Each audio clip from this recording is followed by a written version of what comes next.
जंगल के पास एक किसान रहता था जो बहुत दयालु था। जंगल से कई बार जानवर उसकी झोपड़ी की तरफ आ जाते थे, लेकिन वो उन्हें कोई चोट नहीं पहुंचाता था, बल्कि उन्हें खाना और पानी देता था। पास के जंगल में बहुत सारे जानवर थे जो आपस में मिलजुल कर रहते थे। ये! तभी अचानक से जोर से किसी के दहाड़ने की आवाज आई। सब जानवर डर गए। लगता है शेर सिंह आ रहा है। और ये है शेर सिंह, जंगल का राजा। इसकी सभी जानवर बहुत इज्जत करते थे और डरते भी थे। सभी जानवर उसको देख के शांत हो गए और अप्पू के पीछे छुप गए। बंदर तो इतना डर गया कि वो सीधे पेड़ पर ही चढ़ गया। महाराज की जय हो। कैसे हो तुम लोग? जंगल में कोई तकलीफ तो नहीं? आपके होते हुए तकलीफ कैसी महाराज? आपकी कृपा से हम सब बहुत खुश हैं। हम तो बस अप्पू के साथ खेल रहे थे। बहुत बढ़िया। अप्पू, कहीं सब मिलकर तुम्हें परेशान तो नहीं कर रहे? नहीं नहीं शेर सिंह, ये सब तो बहुत प्यारे हैं। शेर सिंह भी सबको खुशी खुशी खेलता देख बहुत खुश हुआ और वहाँ उन्हें छोड़कर आगे चला गया। ठीक है, तुम सब खेलो, मैं आगे से घूम कर आता हूँ। उसी दिन जंगल में कुछ खतरनाक शिकारी आए जानवरों का शिकार करने। आज तो कोई जानवर दिखाई ही नहीं दे रहा। खोजते रहो, कोई ना कोई जानवर जरूर दिखेगा। तभी उन्हें एक झाड़ी के पीछे कुछ पत्ते हिलते दिखाई देते हैं और उनका ध्यान झाड़ियों की तरफ जाता है और उनकी नजर वहाँ से जाते शेर सिंह पर पड़ती है। वो रहा शेर, चलो! शिकारी शेर सिंह को देखकर उसके पीछे हथियार लेकर दौड़ते हैं। शेर सिंह ये देखकर डर जाता है और अपनी जान बचाने के लिए भागता है। ये शिकारी कहाँ से आ गए? मुझे जल्दी जंगल के दूसरे जानवरों को बताना होगा। शेर सिंह को भागता देख शिकारी उस पर हमला करने लगते हैं। शेर सिंह का शिकार करना इतना आसान नहीं है इंसानों। निशाना लगाओ, निशाना लगाओ। शेर सिंह उनके वार से बचता हुआ भागता है। ये देख शिकारी शेर सिंह पर फिर से निशाना लगाते हैं और इस बार उनका निशाना बिल्कुल सही लगता है और तीर सीधे शेर सिंह के पैर में लगती है। शेर सिंह जख्मी होकर वहीं गिर जाता है। मैं तो उठ भी नहीं पा रहा, अब क्या करूं? शेर सिंह को जख्मी कर शिकारी उसको पकड़ने के लिए उसकी तरफ बढ़ते हैं। शेर सिंह ये देख परेशान हो जाता है। शिकारी उसके करीब और करीब आने लगते हैं। मुझे इनसे किसी भी तरह बचना ही होगा। जंगल की तरफ गया तो पकड़ा जाऊंगा। मुझे दूसरी तरफ भागना होगा। बस यही एक तरीका है इनसे बचने का। शेर सिंह अपनी पूरी ताकत लगाकर वहाँ से उठता है और किसी तरह लंगड़ाते हुए गांव की तरफ भागता है। शिकारी वहाँ आते हैं और शेर सिंह को गायब देख आश्चर्यचकित हो जाते हैं। ओह, वो शेर कहाँ गया? अभी तो यही था। कहीं भी गया हो, वह ज्यादा दूर नहीं गया होगा। आखिर वो जख्मी है। हम फिर से वापस आएंगे और उसे पकड़ लेंगे। अभी रात भी होने वाली है, चलो यहाँ से। शिकारी बाद में वापस आने की सोच वहाँ से चले जाते हैं। जख्मी शेर सिंह किसी तरह वहाँ से चलता हुआ उस दयालु किसान की झोपड़ी तक पहुँचता है और वहीं बेहोश हो जाता है। अब मुझसे और चला नहीं जाएगा। उसी समय किसान बाहर आता है और शेर सिंह को वहाँ गिरा हुआ देखता है। ये तो बहुत जख्मी है, मुझे इसकी मदद करनी चाहिए। किसान ने रात दिन शेर सिंह की सेवा की और धीरे धीरे शेर सिंह के सभी घाव भर गए। किसान ये देखकर बहुत खुश हुआ और खुशी खुशी शेर सिंह को विदा किया। वो वापस अपने जंगल चला गया। शेर सिंह को बहुत दिन से जंगल में नहीं देखकर बाकी जानवर भी चिंतित थे और जब उन्होंने शेर सिंह को देखा तो काफी खुश हुए। अरे शेर सिंह, इतने दिनों से कहाँ थे? दिखाई नहीं दिए। क्या बताऊं अप्पू, मेरे पीछे शिकारी पड़े थे। बड़ी मुश्किल से जान बचाकर भागा। तुम लोग भी सावधान रहना, शिकारी फिर से वापस आ सकते हैं। कुछ दिनों बाद वही शिकारी फिर से जंगल में आए और इस बार वो पूरी तैयारी के साथ आए थे शेर सिंह को पकड़ने। उन्होंने एक पेड़ के ऊपर अपना पिंजरा टांग दिया और शेर सिंह का इंतजार करने लगे। तभी शेर सिंह घूमता हुआ उसी पेड़ के नीचे गुजर रहा था और जैसे ही वो पिंजरे के नीचे आया, शिकारी ने रस्सी खींच दी और पिंजरा सीधे शेर सिंह के ऊपर गिरा। आखिर इस बार ये शेर पकड़ा ही गया। अब हम इसे चिड़ियाघर में बेच के खूब पैसे कमाएंगे। शेर सिंह जोर जोर से दहाड़ने लगा। ये इतना चिल्ला क्यों रहा है? लगता है इसे भूख लगी है। फिर तो हमें इसे कुछ खिलाना चाहिए। अगर ये भूख के मारे कमजोर हो गया तो कोई इसे नहीं खरीदेगा। शिकारी को लगा कि शेर सिंह को भूख लगी है, इसलिए दोनों शेर सिंह को वहाँ छोड़कर गांव की तरफ उसके लिए कुछ खाना लाने चले गए। जंगल में कोई जानवर तो नहीं मिला, क्यों ना हम इस किसान को ही उस शेर का खाना बना दें। आइडिया तो अच्छा है, चलो इसे ही पकड़ के ले चलते हैं। नहीं, छोड़ दो मुझे, मैंने कुछ नहीं किया। शिकारियों ने उस किसान की एक न सुनी और उसे लेकर शेर सिंह के पिंजरे में बंद कर दिया। शेर सिंह को सच में भूख लगी थी। नहीं नहीं, मुझे मत खाओ, मुझे छोड़ दो। किसान ने जैसे ही अपना सर ऊपर किया, शेर सिंह ने उसका चेहरा देखा और उसे पहचान गया। उसे याद आ गया कि किस तरह एक बार उसी किसान ने उसकी जान बचाई थी।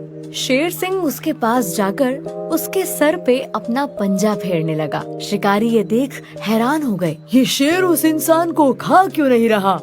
इधर किसान को ये समझ में आ गया कि शिकारी ने शेर सिंह को बंदी बनाया है। उसने शेर सिंह को बचाने की सोची और शेर सिंह के कान में अपनी योजना बताई। शेर सिंह किसान की बात समझ गया और फिर किसान ने कुछ सोचकर शिकारी से कहा, ये मुझे नहीं खा रहा क्योंकि ये मेरा दोस्त है। तुम लोग इसे पिंजरे से निकाल दो, ये अपने आप तुम लोगों के साथ खुशी खुशी जाएगा। तुम लोगों के साथ जाने से इसे अच्छा अच्छा भोजन भी मिलेगा। यहाँ जंगल में तो शिकार खोजने में इसे कितनी दिक्कत होती है। और अगर ये भाग गया तो? इसकी जिम्मेदारी मैं लेता हूँ, ये कहीं नहीं भागेगा। हम पिंजरा खोल देते हैं। और जैसे ही पिंजरे का दरवाजा खुला, शेर सिंह ने शिकारियों पर हमला कर दिया। बचाओ, बचाओ, शेर! इस तरह दयालु किसान ने अपनी सूझबूझ से शिकारियों को बेवकूफ बनाकर एक बार फिर शेर सिंह की जान बचाई। उसके बाद वो शिकारी कभी वापस जंगल में नहीं आए। शेर सिंह और किसान में भी पक्की दोस्ती हो गई। रानी चींटी सभी चींटियों के साथ जंगल में रहती थी। सारी चींटियां रानी चींटी के व्यवहार से बहुत खुश थीं, क्योंकि वो सबके बारे में सोचती थी, इसलिए सब उसकी बात मानते थे।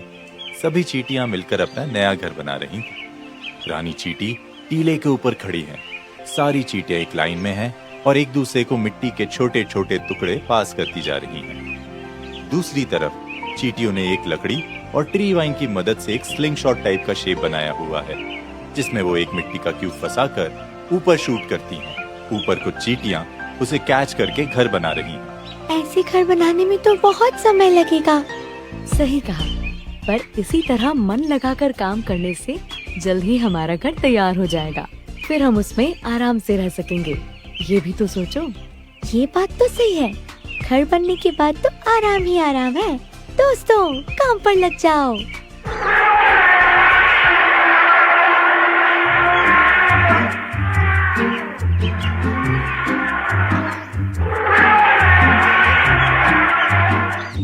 सबको डराया, बड़ा मजा आया। ये है अप्पू हाथी। ये भी इसी जंगल में रहता है, जो बहुत शैतान था और सभी जानवर उसकी शैतानी से परेशान थे। हम देखते हैं एक बंदर पेड़ में बैठा हुआ है। हाथी पेड़ के नीचे से गुजर रहा है और अपनी सूंड से पेड़ की डाल को खींच के छोड़ देता है, जिससे बंदर एक दूसरी डाल से टकराकर नीचे आराम कर रहे एक भेड़िए पर गिरता है। अप्पू उन दोनों पर हंसता है। अप्पू, तुम्हें दिखाई नहीं दे रहा? हम यहाँ खेल रहे थे। अप्पू की शैतानियाँ रोज रोज बढ़ती ही जा रही हैं। इसने मुझे भी पेड़ से गिरा दिया। हाँ तो क्या कर लोगे? ये मेरा जंगल है, मैं जो चाहूँ वो करूँगा। ये जंगल जितना तुम्हारा है उतना हमारा भी है अप्पू, याद रखना। लेकिन अप्पू अपने घमंड में चूर था और उसने किसी की बात नहीं सुनी और नहाकर वहाँ से चला गया। इधर चींटियों का घर बन चुका था और वो अब अपने लिए खाना इकट्ठा कर रही थी। तभी अप्पू वहाँ आता है। हम देखते हैं सारी चींटियां वैसे ही एक दूसरे को खाना पास करती हैं और वो खाना टीले के अंदर डाल रही हैं। इतनी मेहनत, वो भी ऐसा घर बनाने के लिए। अरे तुम्हारा घर तो इतना कमजोर है कि मेरे सूंड के एक वार क्या, एक फूंक से उड़ जाएगा। दिखाऊं? अप्पू ने शैतानी में आकर बेचारी चींटियों का घर तोड़ दिया। रानी चींटी को ये देख बहुत बुरा लगा। हम देखते हैं कि सारी चींटी दुखी हो जाती हैं और जैसे ही उनका घर टूटने लगता है, सब फिसल के नीचे गिरने लगती हैं। रुको अप्पू, ऐसा मत करो। इस घर को बनाने में हम सबने बहुत मेहनत की है। ये हमारा एकमात्र ठिकाना है। इसे तोड़ के तुम ठीक नहीं कर रहे हो। छोटी सी चींटी, अब मुझे सिखाओगी?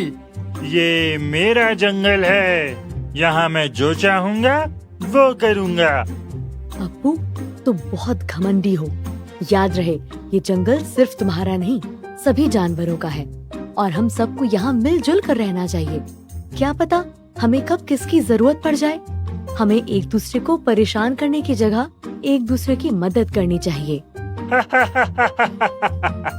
अपना साइज देखा है और मेरा साइज देखो। आखिर तुम मेरी क्या मदद आओगी? चलो जाओ यहाँ से। बड़े आए मेरी मदद करने वाले। अप्पू हाथी वहाँ से चला गया और फिर एक दिन जंगल में एक शिकारी आया और उसकी नजर अप्पू पर गई। हम देखते हैं अप्पू मदमस्त होकर चला जा रहा है। रास्ते में एक पेड़ से वो खुजली करता है, जिससे पेड़ हिलता है और पेड़ में बना चिड़ियों का घोंसला नीचे गिर जाता है। अप्पू उन्हें देखकर हंसता है। वाह, ये हाथी तो बहुत बड़ा और मजबूत है। इसे बेचकर तो मैं बहुत पैसे कमा सकता हूँ। इसको तो मैं पकड़ के रहूंगा। हो गया काम। अब हाथी के आते ही मैं उसे जाल में फंसा के पकड़ लूंगा। अप्पू, देख के नहीं चल सकते? मैं देख के क्यों चलूं?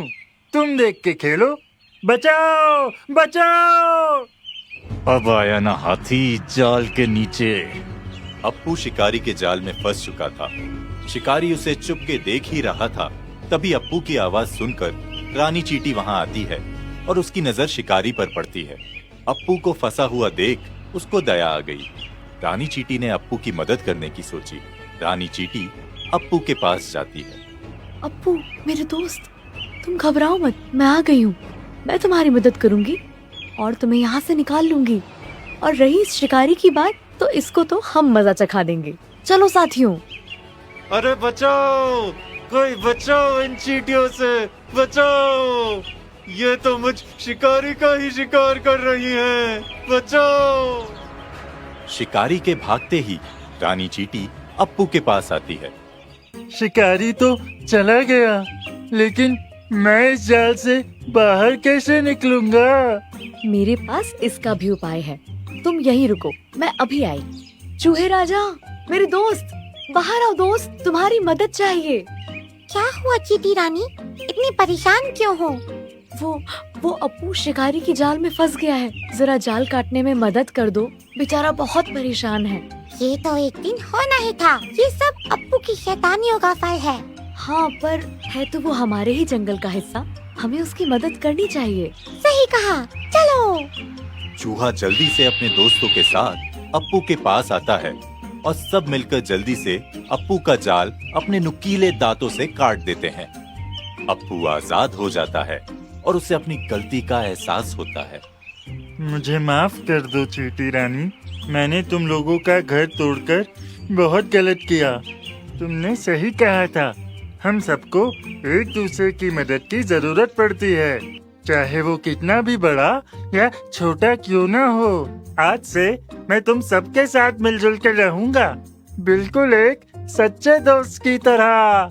और फिर उसके बाद अप्पू ने कभी किसी को परेशान नहीं किया और सबके साथ हंसी खुशी जंगल में रहने लगा। हम देखते हैं कि अप्पू जंगल में बैठा है। सारे छोटे जानवर उसके आसपास खेल रहे हैं और सब एंजॉय कर रहे हैं।